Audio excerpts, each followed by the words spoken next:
Hello everyone, welcome back. Today we're going to be talking about the practical application of 20 MOA scope mounts. Okay, I've got an example over here.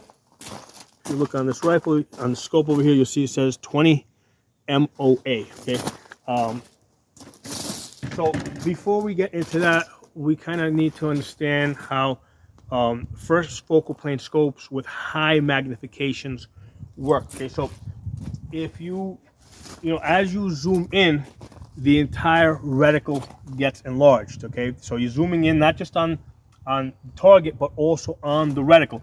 So over here to the left, right, I have an image of a reticle, right, and let's say I'm at, if I was, let's say at on that scope over there, the lowest is 5 magnification. So if I was at 5 magnification, I would be able to see, if you look at these numbers over here, these are mil lines, you would be able to see all the way down to 15, okay? But when you zoom in, right, and then you're zooming in on the target and on the reticle, as the reticle enlarges, okay, I can no longer see all the way down to 15 mils. Because everything's getting bigger and enlarging, the lowest I can see is 8 mils, okay? And then over here, if I zoom up all the way to let's say 25 power, as you zoom in this example over here, the most I can see is 4 mils. So everything that's below here is out of the field of view of my reticle, okay? So that's generally how it works with these first focal plane scopes that have high magnification. So if you're shooting long distance, what you want to be able to do is spot impacts and make corrections. Okay? So if I'm holding just on the reticle, right? So let's say at if I'm shooting 500 yards, okay, right? If I'm shooting 500 yards, my hold is usually 3 mils over here, right? But let's say I guess it. So normally, let's say if I'm just holding on the reticle, and I got a 50-yard zero, instead of putting the chevron here on a target, I'd be putting this 3 line here, okay, for 500 yards. But let's say I'm wrong, right? And instead of it being 500 yards, it's actually 700 yards, right? So I'm holding on the reticle for what I think is 500 yards, and because I've miscalculated the distance, the splashes that I'm seeing in the scope are going to end up someplace down here, right? Because I'm going to end up hitting low because my holdover isn't enough. So because they're going to be someplace down here, I'm never going to see them. I'm never going to be able to correct. So ideally, if I'm shooting at distance, and I think I'm going to be, and I think that my holdover for 500 yards is 3 mils, rather than holding on the reticle, what I want to do is I want to dial up on the turret 3 mils, okay? So by dialing up on the turret 3 mils, okay, now instead of holding on the reticle at the number 3, I'm actually going to hold the chevron point right there. So I'm going to put that underneath my target, and what's going to happen is if I guessed my target correctly at 500 yards, I should hit it. But let's say I'm wrong and the distance was actually 700 yards. What I'm going to see is I'm going to see a splash down here. So let's say I see a splash on the 3 line, right? Because I guessed the distance wrong. Well, once I see the splash here on this line over here, I'm going to take this point here, move that up to the target, and take my shot. Okay, so that's the reason why we dial up with with these type of scopes that have high magnification. We don't want to be holding on the reticle, okay? We want to be holding on the center aiming point of the reticle, so that if we guess the distance wrong, we can spot the impacts someplace down here and see corrections. If I don't do that, if I don't dial up, and let's say I'm holding on here, if the splash is someplace down here below my my field of view, I'm not going to see it.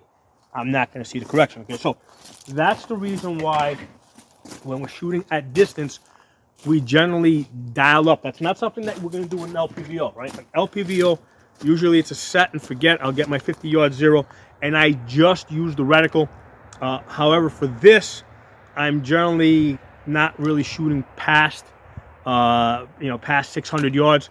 And with 5.56, what generally happens is, like when I had that out to 800 yards, the 5.56, even though it'll get there, especially with a 77 grain bullet, what happens is, since that magnification only goes up to 10 power, I have a really hard time spotting the splashes, okay? So I can't make corrections with the 5.56 and only a 10 power. So that's why on this AR-10, okay, I use a 308, which is going to make a bigger splash at 800 yards, and I use a higher magnification, although a lot of times I may only just go up to 10 power. But the combination of the two, more magnification and a bigger splash, I'm able to see the splashes and make corrections. Okay. So now we're going to talk about the 20 MOA scope and how that's useful for this. So we're dialing here. We're not holding on the reticle with this type of a scope.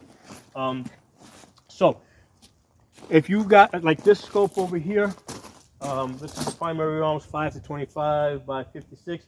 This has 30 mils of travel. Okay, it's got 30 mils of travel. So what that means is that's what I would call the mechanical zero, right? That's the halfway point. So if I get a 50-yard zero, it's going to be somewhere around the halfway point. So what that means is I only have 15. I can only dial up 15 mils. I'm not using the top half. Okay. So I only got 15 mils to work with. So the way that works is if I'm shooting 1,000 yards, and I've done videos where I'm shooting 1,000 yards, if I'm using a fast ammunition like I was using, I'm using a relatively fast ammunition at 1,000 yards. My dial up is 12 mils. Okay, so if you notice, the max I have to work with is 15 mils, and I'm dialing up 12 mils. I only got 3 more mils to go. So if I were to use, let's say, a slower bullet, let's say a heavier bullet, right, like a 168 grain bullet instead of like a 147 grain bullet, dialing up 12 mils would not be enough. I don't know exactly what it would be, but I might need to dial up 16 mils, okay, or 17 mils. But I only got 15 mils to travel, okay? So by using a 20 MOA scope, right, what that does is it shifts my 50-yard zero up here, and it gives me about 5 extra mils of travel. So now, with a 20 MOA scope, instead of having just 15 mils of travel, I now have 20 mils of travel. Okay, so that will allow me to use a slower bullet or to go out the further distance, go out to maybe 1,200 yards. Okay. Now, if I use a 25 MOA scope, instead of giving me 5 extra mils of travel, that's going to give me 7 extra mils of travel. Okay, so now instead of having 15 or 20, I'm going to have, that comes out to like 22 mils of travel. Okay, and if I use a 30 MOA, that's going to give me an additional 9 mils of travel. So that's lot more dialing up that I'm able to do if I'm using either a heavier bullet or if I'm shooting at further distances and I need to dial up a lot more on the scope. Okay. Now with a scope like this one over here has 30 mils of travel, but you might, let's say you have a cheaper scope, right? Let's say your scope only has a total of 40 mils of travel. Okay. Actually not 40, that's MOA, but let's say you have a scope that instead of having 30 mils of travel only has 20 mils of travel. Okay. So if you only got 20 mils of travel, now you only got 10 mils to work with over here. So you absolutely need those 5 extra mils. So you're definitely going to want to use a 20 MOA scope. Now, my thoughts are that all scopes, like including, let's say I got this Aerial Precision mount over here. Okay, this is a 0 MOA, right? Which means that I think this has like a total of 40 mils of travel. So the halfway point would be 20. So if I were to use the turns to dial, I only got 20 mils up, 20 mils down. Okay, so with the 0 MOA scope, that's all I get.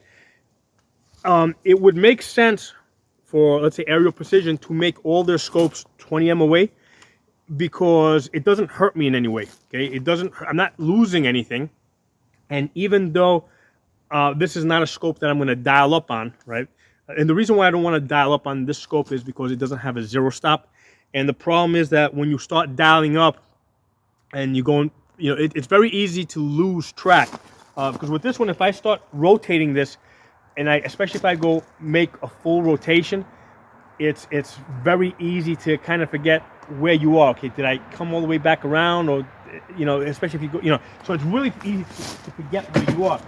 This scope over here has a zero stop, so with this, I can rotate this back and forth, okay, and I'm gonna spin this back down, right, and it's always gonna get me back to my 50-yard zero because I'm able to set the turret like that, right? So I can dial up, dial down, boom, I got a 50-yard zero. If I'm going to be shooting, let's say 1,000 yards with this, I know I got to make a full rotation, go to, let's say 12 mils up, okay, and then when I'm done shooting, I come all the way down. So that's only something that I do with scopes that have a zero stop. If they don't have a zero stop, I'm generally just holding on the turret. I'm generally using a scope that has less magnification because this one only goes up to 10. So what that means is that when it's in 10 power, I can actually see the full reticle. It's not out of my field of view. With this one over here, when I get up, like, if I go past 10 magnification on this, a lot of the reticle is outside of my field of view.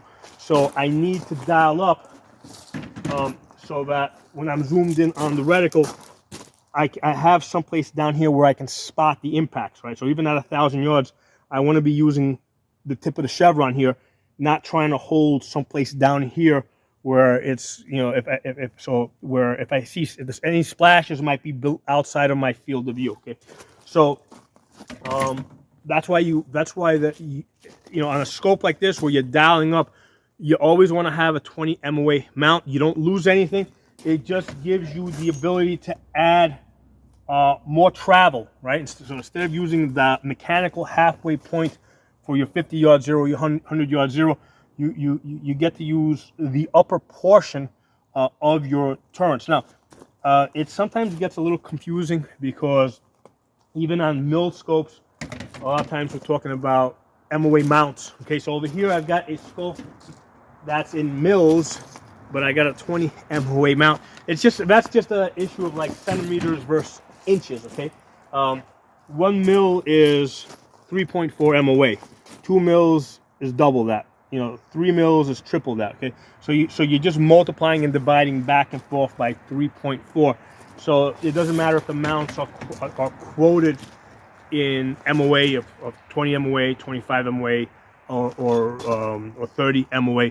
You're just dividing back and forth by 3.4 to get from mils to MOA. Okay, but that's the practical application of an MOA mount, right? That gives you either 20, 25, or 30. You're trying to get access to the top portion of travel on your turrets, which is normally not used. Okay. And the reason why you want to get it is because you're shooting at distance, right? And you don't want to be holding on the reticle when you're shooting at distance and zoomed in. You want to be holding on your chevron or your central aiming point or whatever you got, so that you can spot the splashes down here, inside of your field of view. Because as you zoom in, the reticle, you also, as you zoom in on the target with a first focal plane scope, you're also zooming in on the reticle. And when on that scope, for example, when I'm zoomed in, I can't see the 7, 8, I can't see these numbers down here. I can only see, let's say 1, 2, 3, 4. Actually, I can see up to about 6, but this is just an example. As you zoom in, if that was, let's say, if that magnification on that scope went up to, let's say, 30 magnification, it would stop at the 4 or maybe at the 3. Okay, so that's how that works. So that's the benefit of a 20 MOA mount, and I think that they should make all mounts 20 MOA because it's not hurting you. So let's say on this one over here from Aerial Precision, which is a 0 MOA, even though I don't dial on this, it would have been nice if this was 20 MOA, because down the road I might switch scopes. I might decide to put a different scope in there that I do want to dial. Okay, so if you've got a choice, right? If you're buying a scope and the option is 20 MOA or 0 MOA, you know, if they're about the same price, get the 20 MOA, because down the road you might be able to use that scope, that mount with a different scope. Okay, so it gives you options. I just got this one. I wanted to get a 20 MOA for this. I actually got it. The issue that I had is it wasn't long enough, and this scope here, this GLX, this is the 1-to-10 GLX.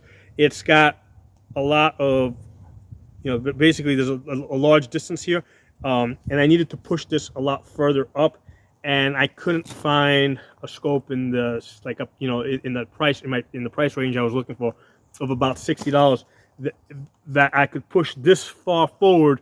That was 20 MOA, you know, and $60. So that's why I ended up going with this 0 MOA from Aerial Precision.